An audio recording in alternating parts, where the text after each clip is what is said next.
तर मित्रांनो न्यारी करायला या. सकाळपासून थोडं उकळ केलेलं आहे. मी इकडे पाहू शकता बघा, उकळ केलेलं आहे इकडे. आणि आता करतोय आम्ही न्यारी करतोय. म्हणजे मी केलं म्हणजे शैलेशने केला पूर्ण एकदम. बघा एक ट्रॅक्टर आहे छोटा पॉवर ट्रिलरने थोडीशी उकळ केलेली आहे. आज पाऊस पडला ना बऱ्यापैकी, त्याच्यामुळे उकळ केलेली. असं मस्तपैकी आता शेतामध्ये बसून इकडे न्यारी करतो. एकदम शेतामध्ये बसून न्यारी करायची मजा काय औरच आहे.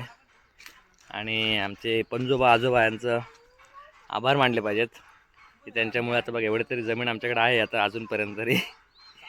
तर आता इकडे बसून मस्तपैकी शेताच्या बांधावरती करतो न्यारी करतो. मस्तपैकी तांदळाची भाकरी आहे इकडे आणि कोबीची भाजी आहे. इकडे देखील मंडळ बसले सर्व रोडवरती बसून मस्तपैकी जेवण करतात. तर इकडे शेताच्या बांधावरती बसून करतो मस्तपैकी न्यारी. तर न्यारी करायला या मंडळी. इकडे आई पण घेऊन आले, आंबा घेऊन आले. थोडेसे आंबे राहिले जाता. पाऊस पडला ना तर मजा गेली सगळ्या आंब्याची. इकडे रायवळी आंबा आहे ना, एक रायवळी आहे आणि एक हापूस आंबा आहे.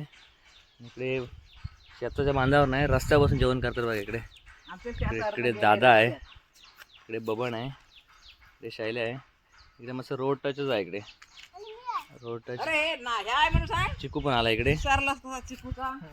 रोड टच आहे बघा, इकडे आहे रोड. आणि या रोड टच आपल्या इथे आता थोडेसे काही मळ्या आहेत म्हणजे